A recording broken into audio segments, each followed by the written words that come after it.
Olá, meus amores, tudo bom com vocês? Eu espero que sim. Hoje eu tô passando aqui pra cumprir uma promessa que eu fiz há bastante tempo, que era gravar um vídeo falando um pouquinho sobre Anne de Green Gables, que deu origem à série Anne with an E, né, a original da Netflix. Essa versão e essa edição que eu tenho de Anne de Green Gables, que é uma das várias que tem aí no mercado, foi publicado pela editora Coerência. Eu quero fazer uma série de vídeos analisando narratologicamente, não sei nem se essa palavra existe, enfim. Os personagens, o lugar que se passa, o ambiente, enfim. E aí, quando eu tava lendo o livro, ainda em PDF, não era físico, porque a gente tava revisando, eu comecei a pontuar algumas falas da Marilla e eu pensei, a primeira pessoa que eu vou analisar, quando o livro chegar, o físico, que eu quero mostrar o físico, vai ser a Marilla.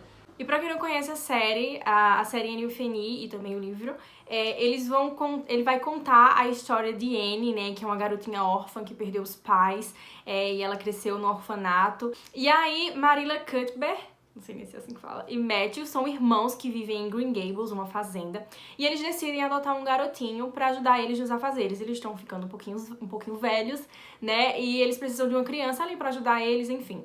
E eles acabam mandando recado por uma mulher para que ela traga um menino para eles adotarem. Há um engano e eles acabam trazendo Anne, né, que é a garotinha da nossa história. E acontece ali um mal-entendido, né? Então, no começo, Marilla, ela não quer aceitar a Anne de forma alguma. O Matthew já fica um pouco mais balançado a aceitar, ele começa a gostar do jeito da Anne. Ela fala muito, ela é muito espontânea, ela é bem divertida.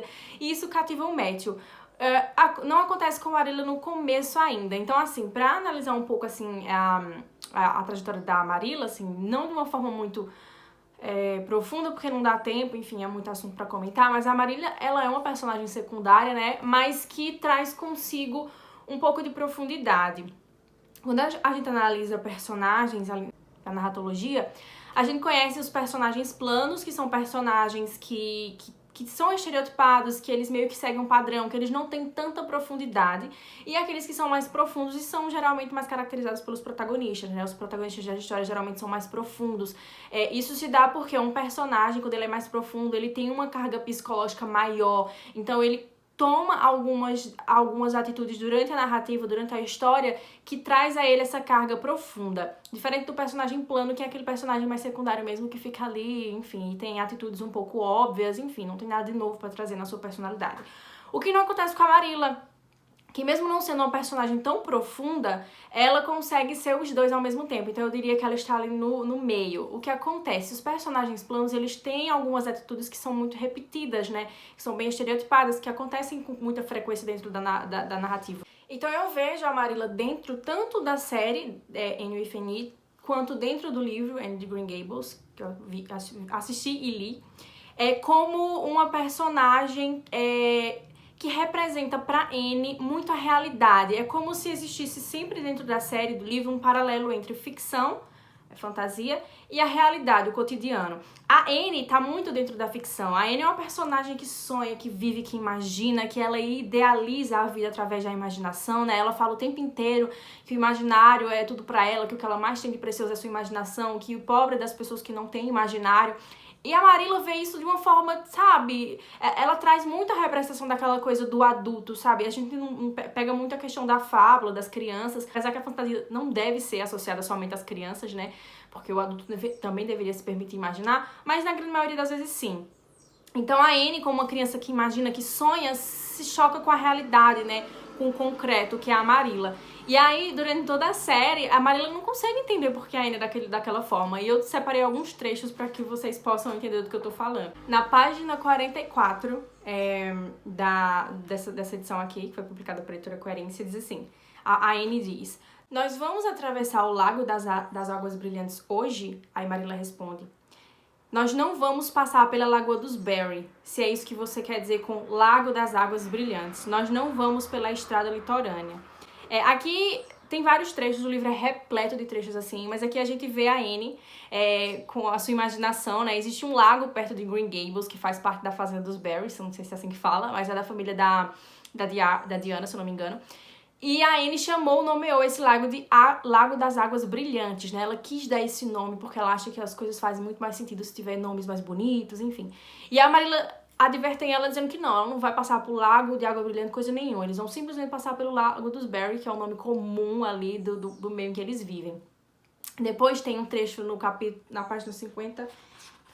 Realmente disse isso ou apenas imaginei que disse, Marilla? Eu acho melhor você controlar sua imaginação, Anne. Se não consegue distinguir o que é real e o que não é. Tipo assim, ela fica super extremamente zangada quando a Anne, tipo, utiliza o imaginário o tempo inteiro pra falar ali de onde elas estão, o que elas estão vivendo. Então a Marilla sempre vai batendo o pé de, tipo, você tem que parar de imaginar, você tem que parar de... Eu, Princesa Cordélia, estimarei esse presente para sempre. Que o meu beijo prove a minha devoção. O que está fazendo? Já devia estar vestida. Eu tava imaginando que essa manhã era diferente do que é. Eu tava fazendo de conta que eu era uma bela princesa e que esse era o meu quarto sagrado, no alto de uma torre de pedra bonita. Chega de tagarelice. É só que esse quarto e a sua linda cerejeira me deram alcance para a imaginação. Eu também desejei com toda a força que vocês me dissessem que decidiram que eu posso ficar. Agora faça sua mala e desça. Vamos levá-la para a senhora Spencer após o café. Acho que é bem interessante que ela diz assim: quando Deus nos põe diante de determinadas circunstâncias, Ele não quer que imaginemos que elas são diferentes.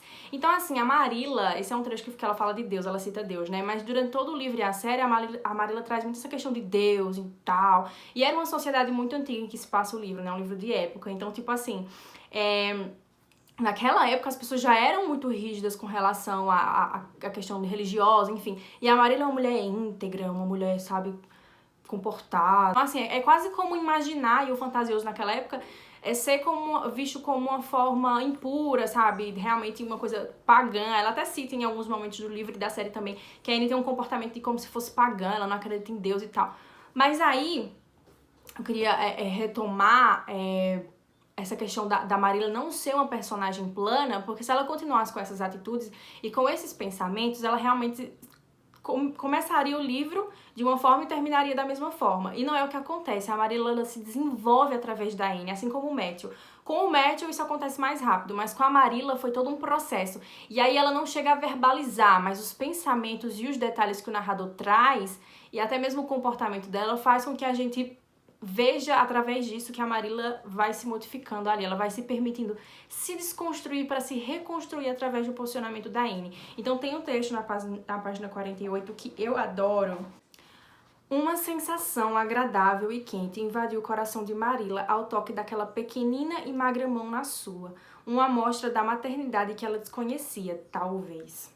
A doçura daquele sentimento, assim como a sua fala de costume em relação a ele, deixava-a perturbada. Ela apressou-se em voltar seus sentimentos ao estado rotineiro, alcançando a calma necessária para uma lição de moral.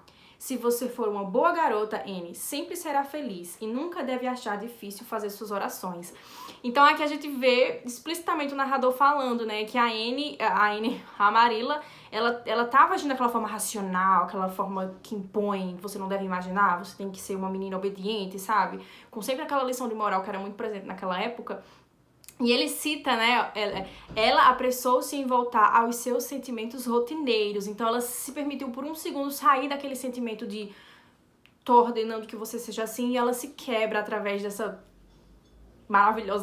desse maravilhoso jeito da Anne, né? Então ela se permite se quebrar pela Anne, por causa da Anne. Então, assim, eu acho a Marilla uma personagem, ela não é uma personagem complexa, difícil, que nem a gente vai ver com a Anne depois, que é uma personagem extremamente complexa e maravilhosa, por ser protagonista também. Mas ela tem essas quebras, sabe, de estereótipos. Eu acho extremamente essencial na construção da personagem dela, essas pequenas coisas. Eu fico extremamente fascinada como a autora soube desenvolver essa personagem, sabe? Pra que ela fosse dessa forma, mas ao mesmo tempo que no decorrer do livro e da série ela fosse se quebrando e se tornando outra pessoa, terminar o livro de uma forma diferente da que começou, e tudo isso por causa da Anne, a garotinha que ela não queria, mas que ela acabou amando. Então é isso, amores, espero que vocês tenham gostado. Se vocês ainda não leram essa maravilha ou não assistiram a série, façam isso imediatamente. Um beijo, até a próxima, tchau, tchau.